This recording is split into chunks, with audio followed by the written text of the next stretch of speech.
এই জীবনে তিনটি গুরুত্বপূর্ণ শব্দ আছে যা বোঝা আমাদের কাছে খুব গুরুত্বপূর্ণ, এবং এই তিনটি শব্দের নিজস্ব অর্থ আছে।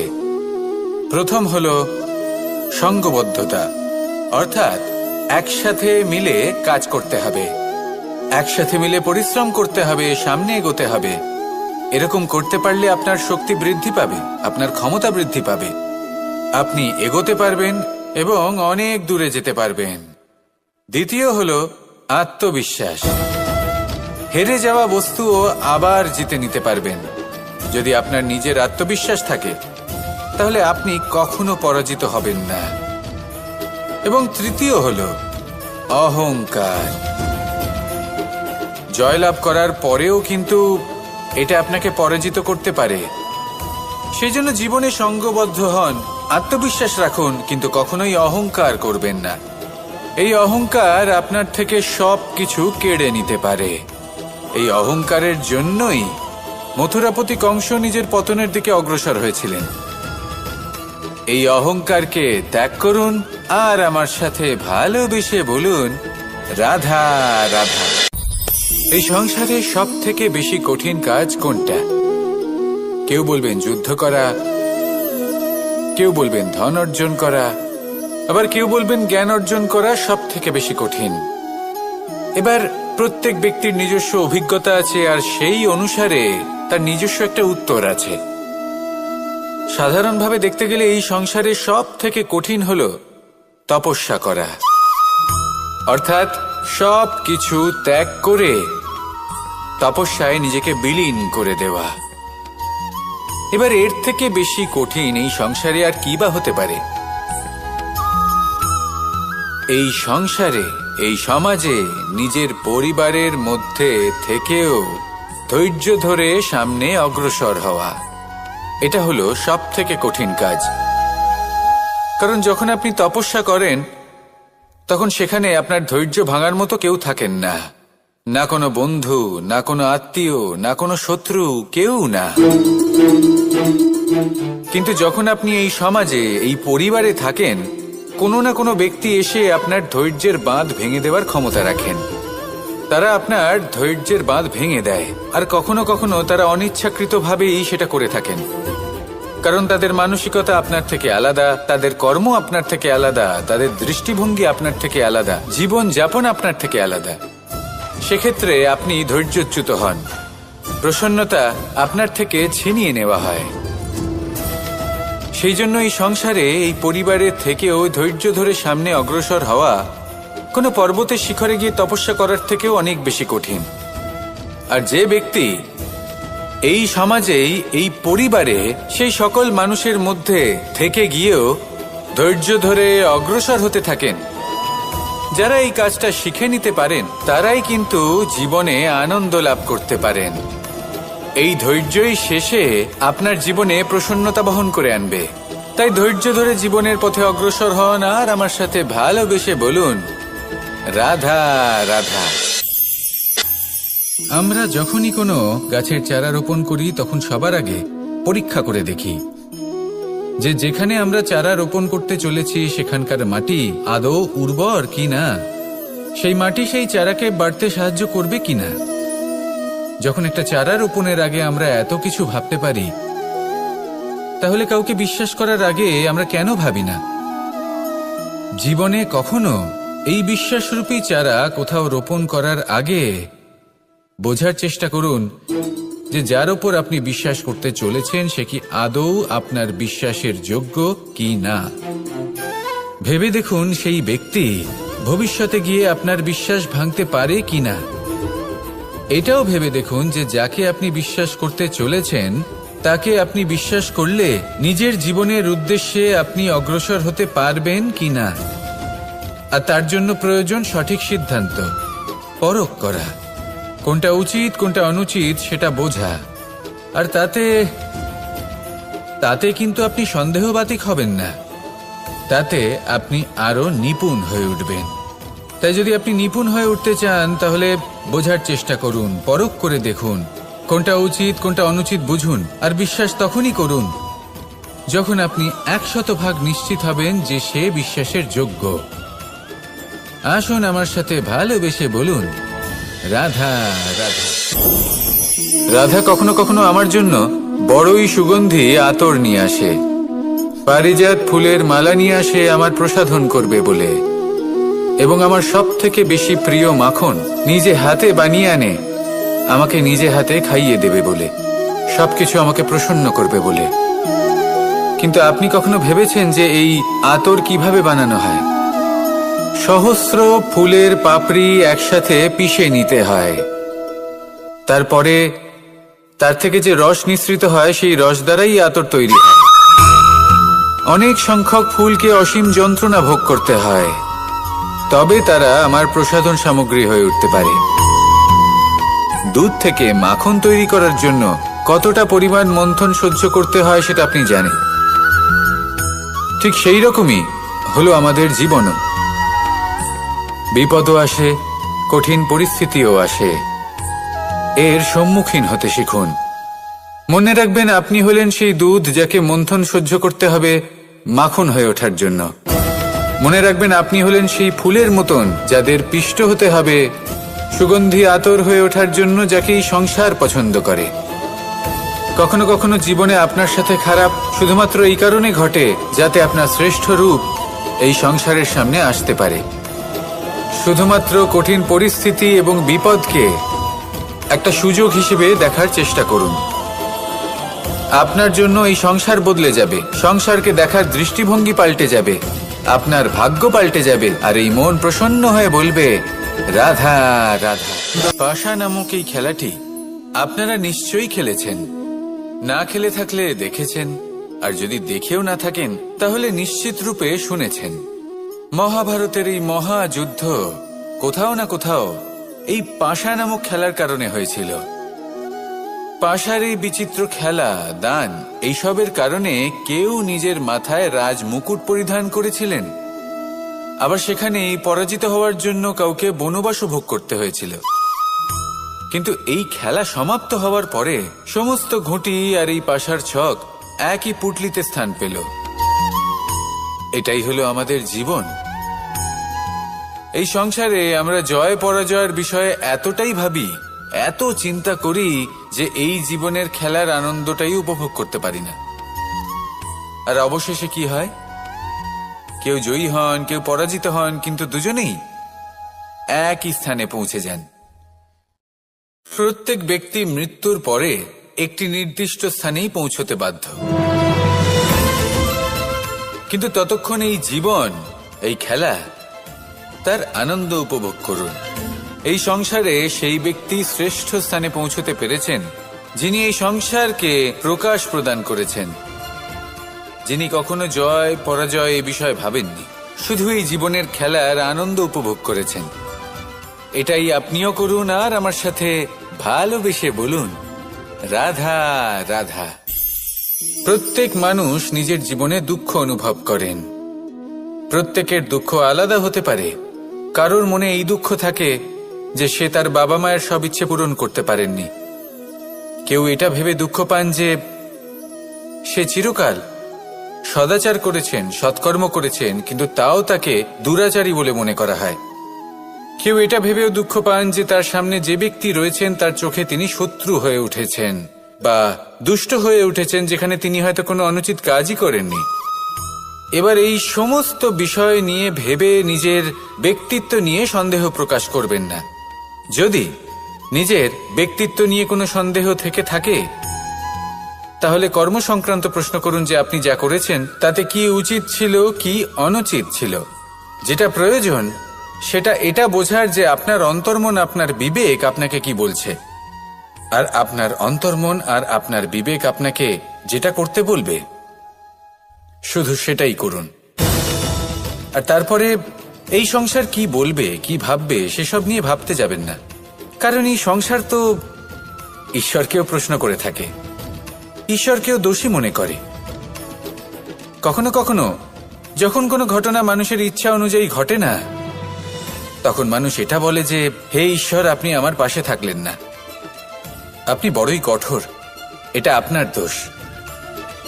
যেখানে বেশিরভাগ সময় হয়তো সে নিজেই নিজের কর্মফল ভোগ করছে, আর কখনো কখনো ঈশ্বর হয়তো তার জন্য আরো ভালো কোনো পরিকল্পনা করে রেখেছেন, কিন্তু মানুষ সেটা বুঝতে পারে না। তাই দিনের শেষে যেটা প্রয়োজন সেটা হলো নিজের মনের কথা বুঝতে হবে। আপনার বিবেক কি বলছে শুধু সেটাই করুন আর সামনে এগোতে থাকুন। আমার সাথে ভালোবেসে বলুন, রাধা রাধা। পরিবর্তন, এটা হলো সৃষ্টির অমূল্য নিয়ম। এই সংসারে সবকিছু সময়ান্তরে পরিবর্তিত হয়, এই সময়ও পরিবর্তিত হয়। পরিবর্তন চিরকাল হয়ে এসেছে আর চিরকাল হতে থাকবে, কিন্তু এবার আমরা সেই পরিবর্তন কিভাবে লাভ করব যেটা আমাদের প্রয়োজন, যেটা আমরা চাই। আমরা জীবনে বিকাশ চাই। এই বিকাশ কিভাবে লাভ করতে পারি? এই প্রকৃতি কিন্তু আমাদের অত্যন্ত উত্তম উদাহরণ দিয়ে বুঝিয়েছে। একটি বিন্দুর উদাহরণ দিয়েছে যা ভবিষ্যতে একটা বিশাল নদীর আকার ধারণ করে। এটা কিভাবে হয়? মেঘ থেকে একটি বিন্দু ঝরে পড়ে সেই পর্বতের ওপর যেখানে হিম আছে। সেই হিমের সংস্পর্শে আসা মাত্র সেই বিন্দুর সাথে আরো বেশ কিছু বিন্দু যুক্ত হয়, তারপর তারা অগ্রসর হয়, আরো কিছু বিন্দু যুক্ত হয়, আস্তে আস্তে একটা ক্ষীণ ধারার রূপ ধারণ করে এবং সেটাই ভবিষ্যতে আরো এগোতে থাকে।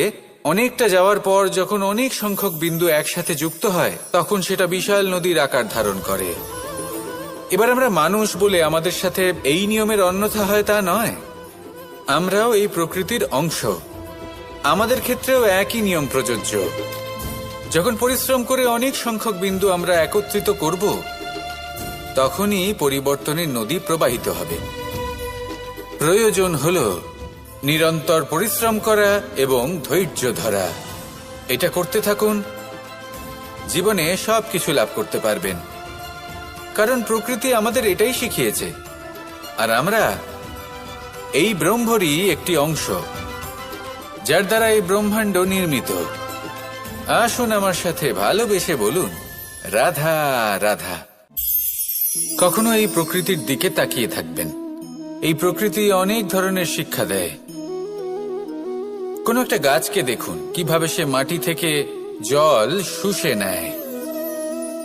সে ঝড় হোক বা হোক কড়া রোদ সব সহ্য করে এবং অবশেষে সে ফল ধারণ করে। আর সেই ফল উৎপন্ন করার পরে সে ফল কিন্তু সে নিজে গ্রহণ করে না, এই সংসারকে প্রদান করে, যাতে পশু পাখি মানুষ তারা এই ফল গ্রহণ করে শক্তিশালী হয়ে উঠতে পারে, সুস্থ থাকতে পারে। সেভাবেই নদী, সরোবর এরা নিজেরাও কিন্তু নিজেদের জল গ্রহণ করে না, মাটিকে প্রদান করে, পশু পাখিকে প্রদান করে। সূর্য নিজেও নিজের জন্য প্রজ্বলিত হয় না, সে প্রকাশ ছড়িয়ে দিতে চায় আমাদের সবার কাছে, সে আলো পৌঁছে দিতে চায়। এই প্রত্যেকের কর্মে পরমার্থ নিহিত আছে, আর সেই জন্যই এদের সকলকে পুজো করা হয়। তাই মনে রাখবেন, আপনার কাছে জীবন যাপনের অতিরিক্ত যা কিছুই আছে তা পরমার্থের জন্য। তাহলে তার সদ্ব্যবহার করুন আর আমার সাথে ভালোবেসে বলুন, রাধা রাধা। আমরা প্রত্যেকেই অবশ্যই এমন সময় দেখেছি যখন অনেকগুলো সমস্যা একসাথে আমাদের জীবনে এসে পড়ে। সমস্যা আমাদের প্রত্যেকের জীবনেই থাকে। আমরা তার সমাধান খুঁজতে চেষ্টা করি, কখনো সমাধান খুঁজে পাই, আবার কখনো যতই চেষ্টা করি না কেন কোনো সমাধান খুঁজেই পাই না। আর যখন এটা হয় তখন মানুষ অত্যন্ত বিচলিত হয়ে পড়েন। নিজের আত্মীয় স্বজন, নিজের বন্ধু বা সংসার এদের ওপরে এই দোষ চাপিয়ে দেন যে এদের জন্যই এই সমস্যা এসেছে। এবার যদি আমি আপনাকে কোনো পরামর্শ দিই তাহলে এটাই বলবো যে দৃষ্টিভঙ্গি পাল্টে দেখুন। এই দৃষ্টিভঙ্গি দিয়ে দেখুন যে এই সংসারে যে সমস্যায় আসুক না কেন তার জন্য কেউ দোষী নয়, না আপনি না অন্য কেউ। এই পুরো খেলাটাই আপনার মানসিকতা, আপনার দৃষ্টিভঙ্গির, আপনার মনের। কিভাবে বোঝাচ্ছি? যখন আমাদের মন শক্ত থাকে তখন কঠিন থেকে কঠিনতর পরিস্থিতিও আমাদের জীবনে খুব বেশি হলে প্রতিস্পর্ধা হয়ে থেকে যায়। সেখানে যদি আমাদের মন দুর্বল থাকে, তখন অল্প কঠিন পরিস্থিতিও আমাদের কাছে খুব বড় সমস্যা হয়ে যায়, তাই না? একটা শক্ত মন কঠিন পরিস্থিতিকে প্রতিস্পর্ধা হিসেবে দেখে আর তার মধ্যেও একটা সুযোগ খুঁজে নেয়। আমাদের শুধু এটাই করতে হবে। এই সংসারে অন্য কাউকে দোষী মনে করলে আপনার সমস্যা দূর হয়ে যাবে না।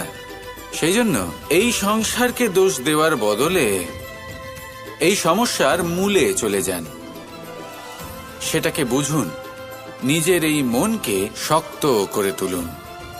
যদি আপনার মন শক্তিশালী হয়, তাহলে এই সংসারে অনেক বড় বড় কঠিন থেকে কঠিনতর পরিস্থিতিও যদি আসে, আপনার জীবনে যতই বড় বড় সমস্যা আসুক না কেন, আপনার লক্ষ্য লাভে বাধা দিতে পারবে না। আসুন আমার সাথে ভালোবেসে বলুন, রাধা রাধা। আমরা সবাই পাথর দেখেছি, পর্বতও দেখেছি, শুকনো পাতাও দেখেছি, শ্যামল বনানীও দেখেছি। কখনো ভেবেছেন পাথরের অস্তিত্ব কিন্তু ততক্ষণ পর্যন্ত যতক্ষণ সে পর্বতের গায়ে আটকে থাকে। যখন সেই পর্বত থেকে সেই পাথর ভিন্ন হয়ে যায় ও নিজের অস্তিত্ব হারিয়ে ফেলে। আস্তে আস্তে কখনো পাথর কেটে বা কখনো পিষ্ট হয়ে সেই পাথর আস্তে আস্তে মাটিতে পরিণত হয় এবং পূর্ণরূপে নিজের অস্তিত্ব হারিয়ে ফেলে। এটাই পাতার সাথেও হয়। এই পাতা যতক্ষণ গাছের ডালের সাথে যুক্ত ততক্ষণ তার অস্তিত্ব থাকে। যখনই ডাল থেকে বিচ্ছিন্ন হয়, সেও নিজের অস্তিত্ব হারিয়ে ফেলে। আর এটাই আমাদের সাথেও হয়। যতক্ষণ আমরা নিজেদের আপনজনের সাথে যুক্ত থাকি, আমাদের অস্তিত্ব বজায় থাকে। যখন আপনজনদের সাথে সম্পর্ক ছিন্ন করি, তখন আমরাও আমাদের অস্তিত্ব হারিয়ে ফেলি। এবার এই সংসারের প্রত্যেক ব্যক্তি স্বতন্ত্র থাকতে চান, আর অনেক ব্যক্তি স্বতন্ত্র থাকবেন বলে আপনজনদের দূরে করে দেন আর তাদের সাথে এই সম্পর্ক ছিন্ন করেন। এটা কি সত্যি প্রয়োজন? আপনজনদের সাথে সম্পর্ক ছিন্ন করে নিজের অস্তিত্ব হারিয়ে ফেলা প্রয়োজনীয়, নাকি আপনজনদের সাথে সম্পর্ক বজায় রেখে নিজেদের স্বতন্ত্র করে রাখা সেটা আবশ্যক? নির্বাচন আপনারই। আসুন আমার সাথে ভালোবেসে বলুন, রাধা রাধা। আপনি কি কখনো নৌকা যাত্রা করেছেন? করে না থাকলেও নিশ্চয়ই দেখেছেন যে এই জল যা নিজের অন্তরে সব কিছু সমাহিত করে নিতে পারে, এই নৌকা সেই জলের ওপরেই ভেসে থাকে। নদীর স্রোত কাটিয়ে সে সামনে অগ্রসর হয়। কিন্তু যদি এই নৌকায় কোনো ছিদ্র হয়, তাহলে কিন্তু সেই নৌকা ডুবে যাবে। আর এতে কোনো তফাৎ হবে না যে সেই ছিদ্র ছোট নাকি বড়, নৌকা ডুবে যাবে। এই ছিদ্র হলো আমাদের জীবনে আমাদের অপগুণ, আমাদের দোষ, আমাদের বিকার। কখনো এটা ভাববেন না যে এই দোষ খুবই ছোট, এতে কিছুই যাবে আসবে না। না, সেই ছোট দোষ, সেই ছোট বিকার যদি সেটাকে শুধরে না নেন, তাহলে সেটা আপনাকে আপনার পতনের দিকে নিয়ে যাবে। শেষ পর্যন্ত এটা আপনার উপর নির্ভরশীল যে আপনি কি চান। আপনার জীবনের এই নৌকা এভাবেই ডুবে যেতে দেখবেন, নাকি নিজেকে শুধরে নিয়ে সেই নৌকার সেই ছিদ্রটাকে ভরিয়ে তুলতে চাইবেন? নির্বাচন আপনার। আসুন আমার সাথে ভালোবেসে বলুন, রাধা রাধা। জল, জলই পৃথিবীতে বেঁচে থাকার জন্য আবশ্যক তো বটেই, কিন্তু এই জল আমাদের একটা অত্যন্ত গুরুত্বপূর্ণ শিক্ষা প্রদান করে। কখনো এই জলকে দেখেছেন? যে পরিস্থিতিতেই এই জল প্রবাহিত হোক না কেন, এর উপর যা কিছুই প্রভাব থাকুক না কেন, এর পথে যতই বাধা আসুক না কেন, তার মধ্যে থেকে ও নিজের পথ ঠিক বের করে নেয়, কিন্তু নিজের প্রবাহ থামতে দেয় না, ক্রমাগত অগ্রসর হতে থাকে। সেরকমই একটা শিক্ষা যেটা আমরা জল থেকে পেয়ে থাকি, তা হলো এটা: আমরা যখন জলের দিকে তাকাই, তখন আমরা নিজের প্রতিবিম্ব দেখি, স্পষ্টভাবে দেখতে পাই। কিন্তু তখনই দেখতে পাই যখন এই জল শান্ত থাকে, স্থির থাকে। যদি এই জল অশান্ত হয়ে থাকে, স্থির না হয়, তাহলে আমরা এতে নিজের প্রতিবিম্ব দেখতে পাই না। এটাই আমাদের মনের সাথেও হয়ে থাকে। যখনই জীবনে কোনো সংকট আসে, যদি আমরা শান্ত মনে, স্থির মনে সিদ্ধান্ত নিই, তাহলে সেটা এমন একটা শীতল সিদ্ধান্ত হবে যেটা আমাদের ভবিষ্যৎকে একটা শ্রেষ্ঠ স্থানে নিয়ে যাবে। যদি এই মন অশান্ত হয়, বিচলিত হয়, পীড়িত হয়, দুঃখিত হয়ে থাকে, রুষ্ট হয়ে থাকে, তাহলে অনেক সময় আমরা এমন সিদ্ধান্ত নিই যেটা আমাদের জন্য অনুচিত প্রমাণিত হয়। যখন আপনি ক্রুদ্ধ ছিলেন বা দুঃখের বশে ছিলেন, তখন অনেক সময় হয়তো এমন সিদ্ধান্ত নিয়েছেন যেটার জন্য ভবিষ্যতে আপনি অনুশোচনা করেছেন। এবার দেখুন, এই আবেগগুলো থেকে আমরা পালাতে পারবো না, কিন্তু এই আবেগগুলো আপনার উপর কতটা প্রভাব ফেলবে সেটা আমরা অবশ্যই ঠিক করতে পারি। এই মনকে আমরা নিয়ন্ত্রণ করতে পারি।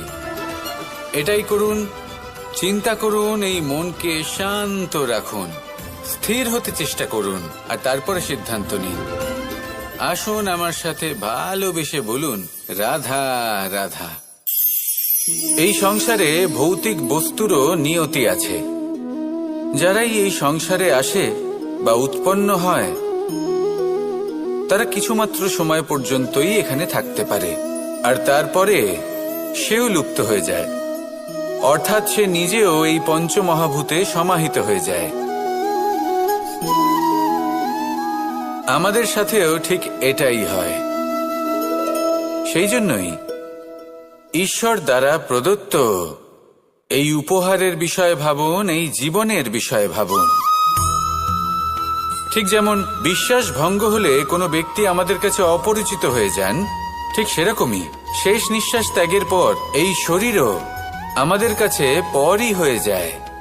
তাই এই শরীর থাকাকালীন শ্রেষ্ঠভাবে একে সদ্ব্যবহার করুন, এই জীবনে শ্রেষ্ঠ কর্ম করুন, আর এই জীবনকে শ্রেষ্ঠভাবে যাপন করার জন্য কিছু কথা বোঝা প্রয়োজনীয়।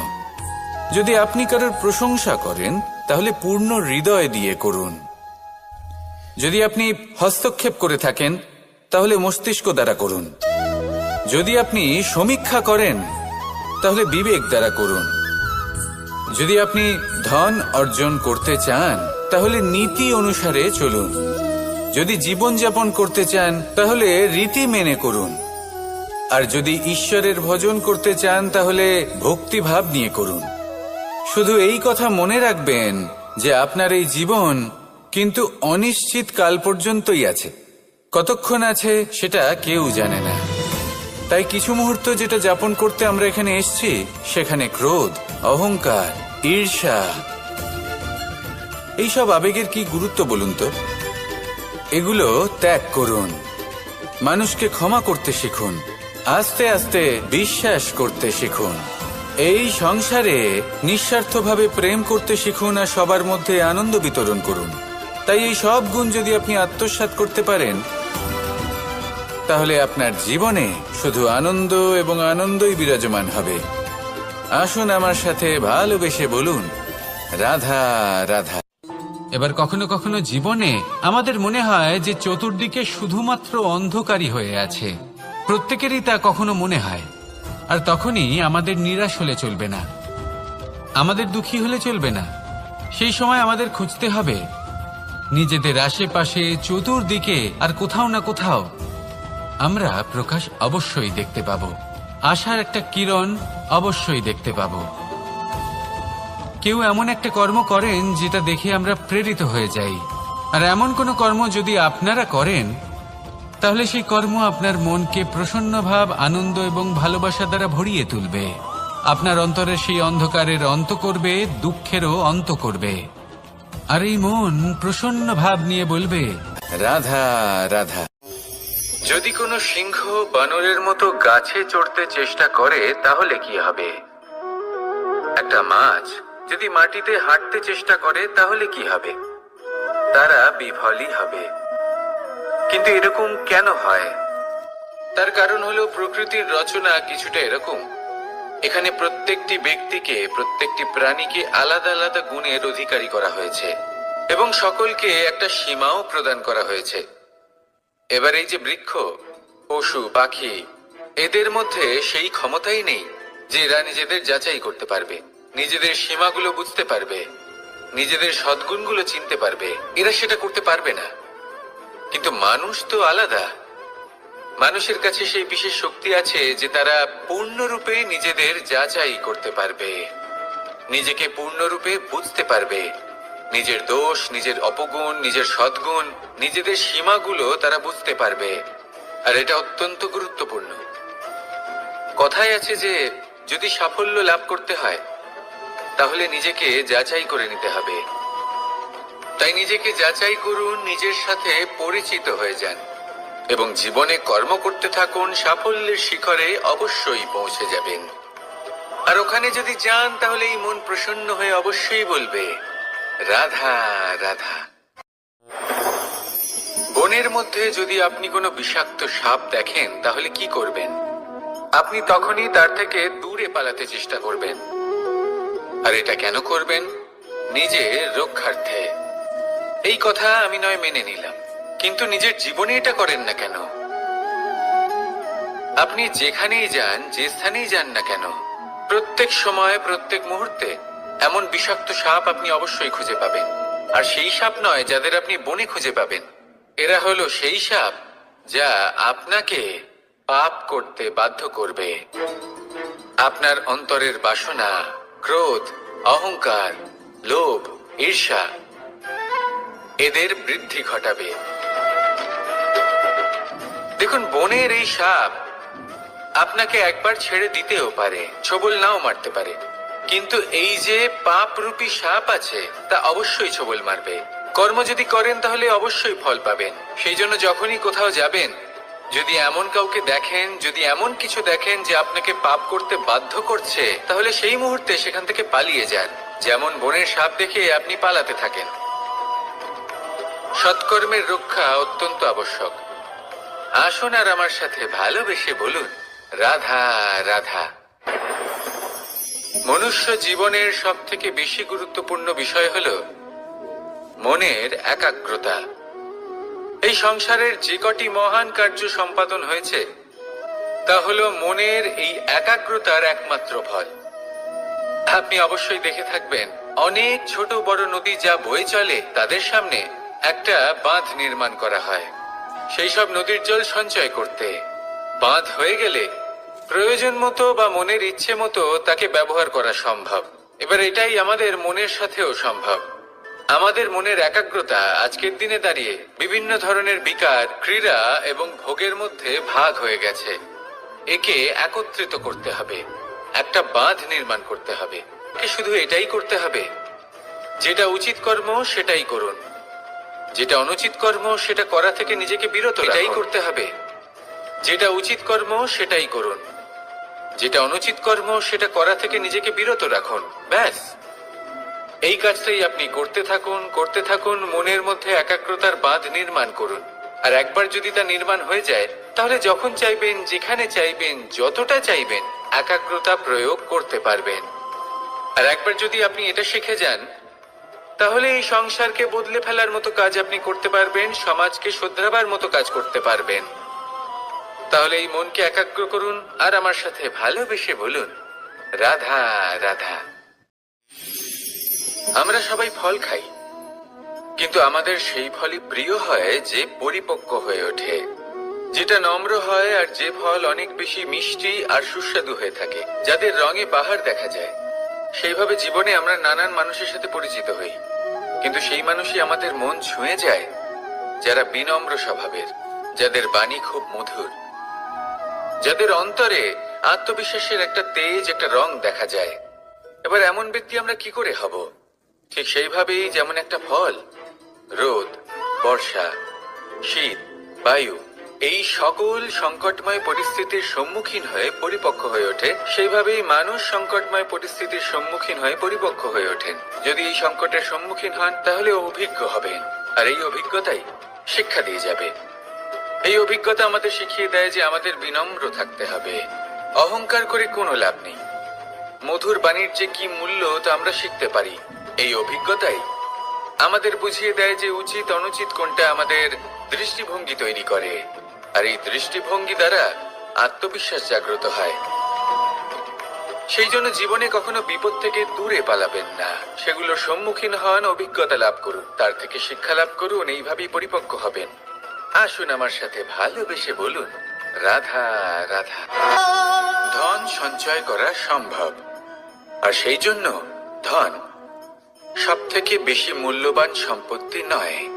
এবার আপনি বলবেন, এ আমি কি বলছি? এই ধন খুব মূল্যবান, আমরা সকলে অর্জন করতে ব্যস্ত।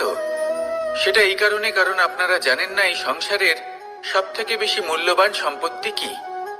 এ হলো সেই সম্পত্তি যা কখনো সঞ্চয় করা সম্ভব নয়।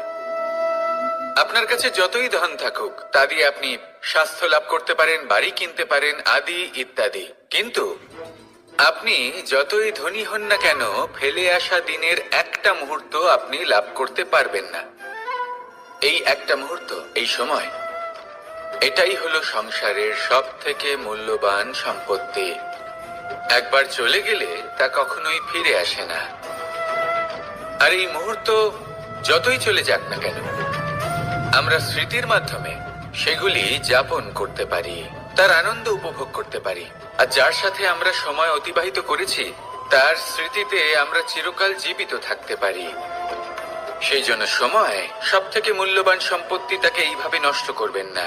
প্রত্যেকটা মুহূর্ত উপভোগ করুন, আনন্দ করুন, আর ভালোবেসে বলুন, রাধা রাধা।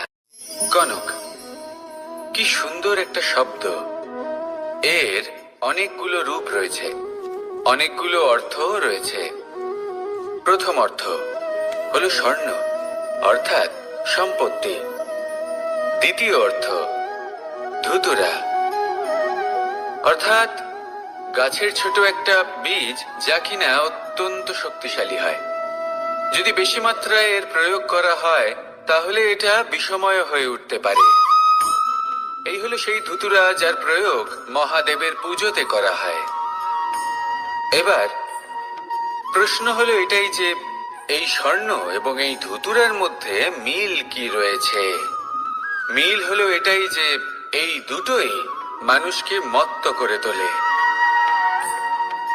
ধুতুরা মানুষকে তখন মত্ত করে যখন তাকে সেবন করা হয়, কিন্তু স্বর্ণ, ধন, সম্পত্তি, মানুষ এটা যতটাই অর্জন করে নেয় সেটাই যথেষ্ট।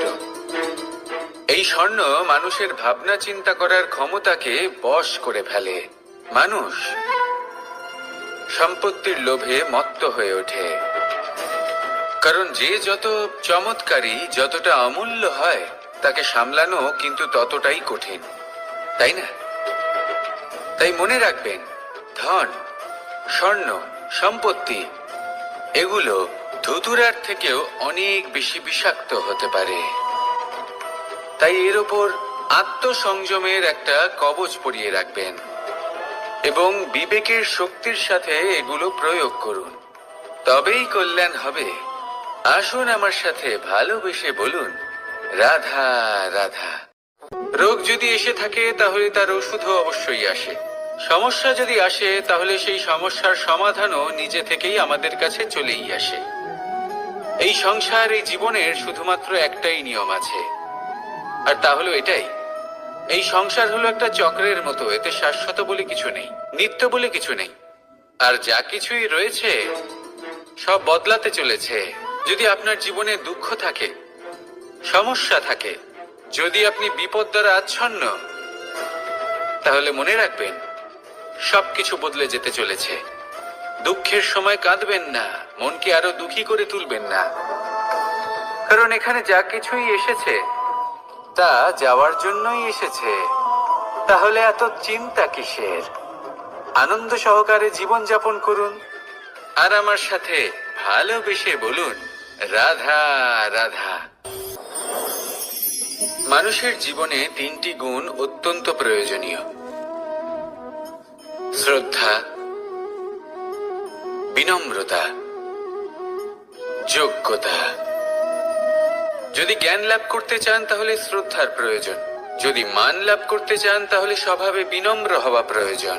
আর যদি মনোবাঞ্ছিত স্থান লাভ করতে চান, তাহলে যোগ্যতার প্রয়োজন। বিষয়টা সহজ। শ্রদ্ধা আপনাকে জ্ঞান দেবে, নম্রতা আপনাকে মান, আর যোগ্যতা উচিত স্থান দেবে। কিন্তু যদি আপনি এই তিনটি গুণ সম্মিলিত করেন তাহলে এমন কিছু লাভ করবেন যা এই সব কিছুর থেকে অনেক ঊর্ধ্বে। সম্মান। আর এ হলো সেই সম্মান যা প্রত্যেক মানুষের নিজের জীবনে লাভ করতে চেষ্টা করা উচিত, কারণ এই হলো সেই সম্মান যার কারণে আপনি চলে যাওয়ার পরেও এই সংসার আপনাকে ভালোবাসবে আর মনে রাখবে। আসুন আমার সাথে ভালোবেসে বলুন, রাধা রাধা। জীবনে গতি অত্যন্ত গুরুত্বপূর্ণ, মতিও হলো গুরুত্বপূর্ণ, এবং তার থেকেও বেশি গুরুত্বপূর্ণ হলো সঙ্গতি। একটা জলের ফোঁটা, তার মধ্যে গতি থাকে, প্রকৃতির মধ্যে তা লাভ করার ইচ্ছে নিহিত থাকে, কিন্তু এই যে সঙ্গতি তা নির্ধারিত করে যে এই জলের ফোঁটা ঝিনুকের মুখে পড়ে মুক্ততে পরিণত হবে নাকি বিষাক্ত সাপের মুখে পড়ে বিষে পরিণত হবে।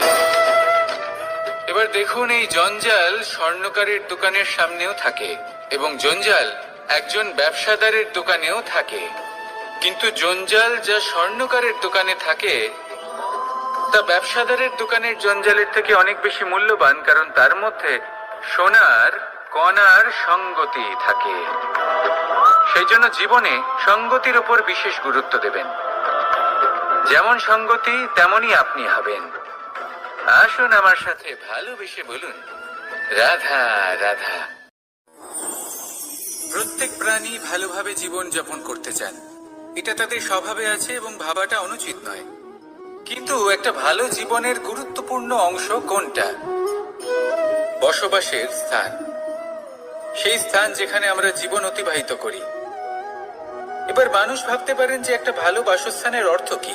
সেই স্থান যেখানে সহজে জল পাওয়া যায়, যেখানে শুদ্ধ বায়ু পাওয়া যায়, যেখানে আনাজ উৎপন্ন হয়। এটা জীবনযাপনের জন্য পর্যাপ্ত বটে, কিন্তু ভালো জীবন যাপনের জন্য আরো একটা কথা আপনাকে বুঝতে হবে। সাধু, জ্ঞানী, পণ্ডিত ব্যক্তি, এই সকল মহাপুরুষ, এনাদের যে বাসস্থান তা অত্যন্ত বিশেষ হয়। এখানে এক ধরনের বিশেষ ইতিবাচক শক্তি থাকে, এমন একটা স্থান যেখানে দেবতারাও বিচরণ করেন। জীবন আমরা সবাই যাপন করি, কিন্তু জীবনের উদ্দেশ্য শুধুমাত্র জীবন যাপন করা নয়। জীবনের উদ্দেশ্য হলো মুক্তি লাভ করা। আর এই সকল সাধু, জ্ঞানী, পণ্ডিত ব্যক্তি, এই সকল মহাপুরুষ আপনাকে মুক্তির পথে নিয়ে যেতে পারেন, কারণ এরা হলেন সেই মহাপুরুষ যারা নিজেদের অন্তরের বিকার, অহংকার, ক্রোধ, বিদ্বেষ, এই সকল দোষগুলিকে ত্যাগ করেছেন, এদের ওপর বিজয় লাভ করেছেন। এমনই একজন ব্যক্তি আপনাকে মুক্তির পথে নিয়ে যেতে পারে। প্রয়োজন হলো শুধুই এনাদের চিনতে পারা, এদের কথা বুঝতে পারা এবং এদের দেখানো পথে চলা। যদি আপনি এটা করতে পারেন তাহলে এই মন প্রফুল্ল হয়ে বলবে, রাধা রাধা।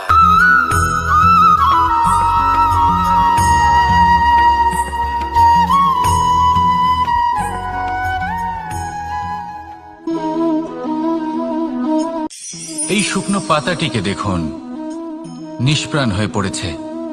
একটা গাছের ডালে ছিল, সেই গাছ ওর লালন পালন করত। যখন যখন বাতাস বইত, এই পাতায় কম্পন দেখা দিত, মনকে প্রফুল্ল করে তুলত। কোনো একদিন এই পাতা গাছের ডাল থেকে ঝরে পড়ে গেল। নিঃসন্দেহে ও নিজের স্বাধীনতা পেল, কিন্তু আস্তে আস্তে শুকিয়ে গেল, নিষ্প্রাণ হয়ে গেল।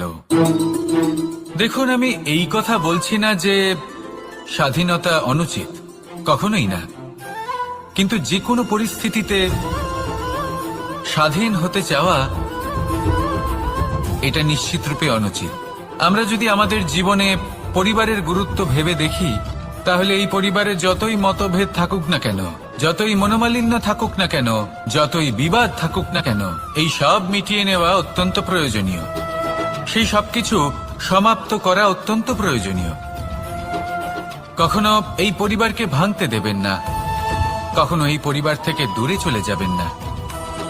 এই পরিবার হলো আমাদের জীবনের একটা অমূল্য সম্পদ, অমূল্য এক আশ্রয়, যা এই সংসারে হয়তো কোথাও আপনি পাবেন না। তাই একে আগলে রাখুন।